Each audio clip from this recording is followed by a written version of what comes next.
জায়গা দখল করে মহিলা মাদ্রাসা। রাজধানীর বাড্ডায় বাংলা এডিশনের বিশেষ প্রতিনিধি মৃদুল ইসলাম এবং ক্যামেরাম্যান দেলোয়ারের ওপর এইভাবেই ন্যাক্কারজনক হামলা চালিয়েছে একদল সন্ত্রাসী। শনিবার সাতারকুলের মগরাদিয়া মাকান হাউজিংয়ে অনিয়ম, দুর্নীতি এবং দখলবাজি নিয়ে সংবাদ সংগ্রহ করতে গিয়ে হামলার শিকার হয়েছেন তারা।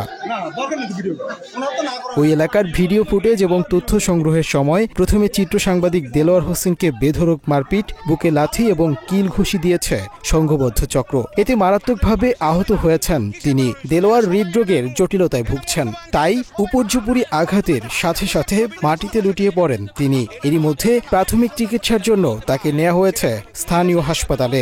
হামলার সময় বাংলা এডিশনের ক্যামেরা ছিনিয়ে নিয়ে ভেঙে ফেলেছে সন্ত্রাসীরা। এই ঘটনার প্রতিবাদ করায় বাংলা এডিশনের বিশেষ প্রতিনিধি মৃদুল ইসলামের উপরেও চড়াও হয়েছে সন্ত্রাসীরা। তাকে চরমভাবে হেনস্থা করা হয়েছে, অকথ্য ভাষায় গালাগালিও করেছে তারা। এক পর্যায়ে মৃদুলকেও মারধরের পর অবরুদ্ধ করে রাখে সন্ত্রাসীরা। এমন খবরে ঘটনাস্থলে ছুটে যায় বাংলা এডিশনের আরও দুটি টিম। এ সময় সন্ত্রাসীদের সারি সারি গাড়িবহর বের হতে দেখে তারা।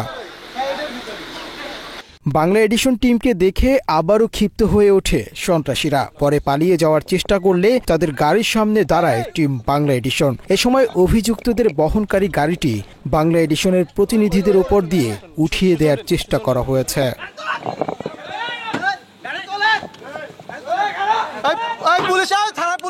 খবর পেয়ে এর কিছুক্ষণের মধ্যেই ঘটনাস্থলে পৌঁছায় বাড্ডা থানার একটি চৌকস টিম। পুলিশের সামনেও ঔদ্ধত্যপূর্ণ আচরণ করে সন্ত্রাসীরা। এক পর্যায়ে স্থানীয় জনতার তোপের মুখে অভিযুক্ত মোশাররফ হোসেন সহ হামলাকারীদের আটক করে থানায় নিয়ে জিজ্ঞাসাবাদ করেছে। তবে পুলিশের উপস্থিতি দেখতে পেয়ে ঘটনাস্থল থেকে সটকে পড়ে কয়েকজন হামলাকারী।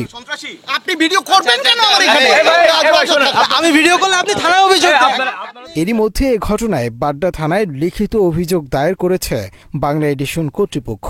অভিযুক্তদের মধ্যে রয়েছেন বীমা উন্নয়ন ও নিয়ন্ত্রণ কর্তৃপক্ষ, আইডিআরএ এর সাবেক চেয়ারম্যান ডক্টর মোশাররফ হোসেন, স্থানীয় বিএনপির কয়েকজন নেতাসহ অজ্ঞাত 50 জন।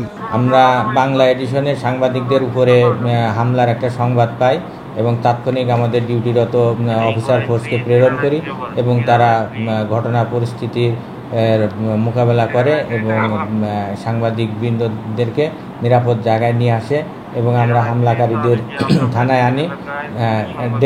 ডাকলে তারা আসে এবং তাদের সঙ্গে আমরা কথা বলি। পরবর্তীতে আমাদের সাংবাদিক বৃন্দদের অভিযোগের প্রেক্ষিতে একটা থানায় একটা জিডি হয়। জিডির তদন্ত চলমান আছে। বিজ্ঞ আদালতের অনুমতিক্রমে আইনগত ব্যবস্থা গ্রহণ করা হবে। মাত্র 30% টাকায় জমির মালিক হয়ে নতুন বাংলাদেশের গড়ে তোলার স্বপ্ন দেখা বাংলা বসতি। অভিযোগ আছে মাকান হাউজিং এর রিয়াজুল জান্নাহ ইসলামিয়া মাদ্রাসা প্রতিষ্ঠা করেছেন বীমা উন্নয়ন ও নিয়ন্ত্রণ কর্তৃপক্ষ, আইডিআর এর সাবেক চেয়ারম্যান ডক্টর মোশাররফ হোসেন। মূলত ফ্যাসিস্ট হাসিনার এই দোসর মাদ্রাসা প্রতিষ্ঠার মাধ্যমে সেখানে অন্তত 40টি প্লট দখল করে রেখেছেন। এ নিয়ে এলাকাবাসীর মধ্যে রয়েছে চরম ক্ষোভ। এ বিষয়ে কেউ কিছু বললে তাদেরকে প্রশাসনের ভয় এবং পালিত সন্ত্রাসী দিয়ে তটস্থ করে রেখেছেন মোশাররফ। ওই এত টাকা কিভাবে করে, মানুষের সম্পদ কিভাবে করে, কিনে অল্প কতটুক পরে পুরাটা মনে করেন আপনার করে নেয়। ওই একটা লোক থাকতেছে, এটার লোক আরেকটা বড় আছে, এনকিনার ফলোডি নেই, দর করলে উঠছে।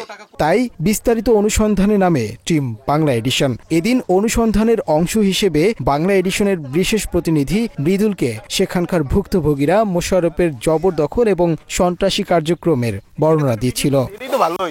ঠিক ওই সময় মাদ্রাসার আড়ালে ছাত্র পরিচয়ে তার পালিত সন্ত্রাসীরা উপর্যুপরি হামলা চালায় বাংলা এডিশন টিমের ওপর।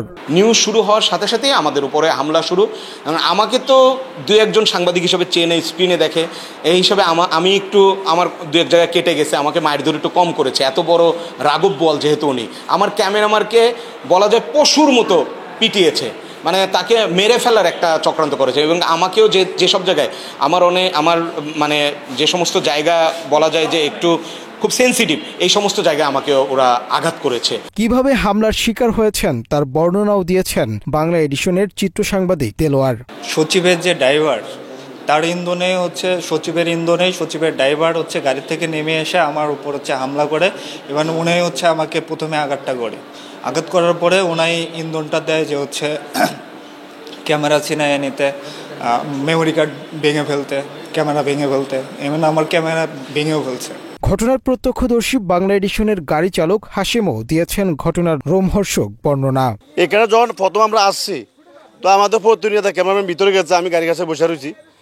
যখন আর শব্দ যে উগ্র শব্দটা আমি ভিতরে দৌড়াই গেছে দেখি মাদ্রাসার ছাত্ররা আমার ঢুকতে দিচ্ছে না, আমার উস্কে বাইরে নিয়ে আইছে, দুই হাত উস্কে আমি আবার ঢুকছি। ঢুকার পরে দেখতেছি ক্যামেরাম্যানের দেলোয়ার বাইরে আর আমাকে প্রতিনিধি ইয়াসা পিটান কুকুরের মতো পিটাইছে। এই যে ড্রাইভারটা, এখন এই ড্রাইভারটা বেশি পিটাইছে। মূলত মোশাররফের দুই ছোট ভাইয়ের ইন্ধনে এই হামলা চালিয়েছে তারা। এর মধ্যে তার এক ছোট ভাই ওই প্রকল্পের মধ্যেই গড়েছেন আস্তানা। তিনি সেখানকার সন্ত্রাসীদের লালন পালন করে থাকেন বলে জানা গেছে। হামলার সময় সাথে ছিল মোশাররফের গাড়ি চালকও। তিনি সরাসরি আঘাত করেছেন বাংলা এডিশনের বিশেষ প্রতিনিধি মৃদুল এবং চিত্র সাংবাদিক দেলোয়ারকে। এর আগে হাসিনার আমলে আইডিআরের পদের দাপট দেখিয়ে মাত্র ৬ মাসে ১০০ কোটি টাকার দুর্নীতি করেছেন এই মোশাররফ। রাজধানীর কাফরুল, শেওড়াপাড়া, ধানমন্ডি এলাকায় বিলাসবহুল ৩টি বাড়ির সন্ধান মিলেছে দুদকের প্রাথমিক অনুসন্ধানে। রাজধানীর সাতারকুলে মাকাম হাউজিং নামে বিশাল এলাকা জুড়ে হাউজিং কোম্পানিও রয়েছে। এই প্রকল্পে কোয়ান্টাম প্লাস ফাউন্ডেশনের নামে ৮৬টি প্লটের মালিক মোশাররফ। কোয়ান্টাম প্লাস ফাউন্ডেশনের আওতায় quantum plus school and college, quantum দুগ্ধ খামার, কোয়ান্টাম বৃত্তি প্রকল্প, ফ্যামিলি বাজার নামে বিশাল এক মার্কেটও রয়েছে সচিব পরিচয় দেয়া মোশাররফের।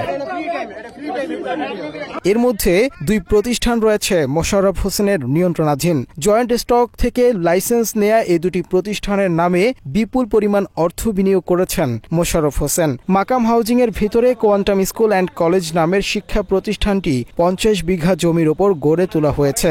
অভিযোগ রয়েছে শুধুমাত্র অনলাইন থেকে নামের ছাড়পত্র নিয়ে রেখেছে কোয়ান্টাম প্লাস ফাউন্ডেশন, যা নিবন্ধনের কোনো বৈধতা হিসেবে গৃহীত হয় না। তার হাতে গড়া এই কথিত ফাউন্ডেশনের নামে তৈরি করা বিভিন্ন প্রকল্প দেখাশোনার দায়িত্ব পালন করেন নিজ এলাকার কতিপয় লোকজন সহ তার পালিত সন্ত্রাসীরা।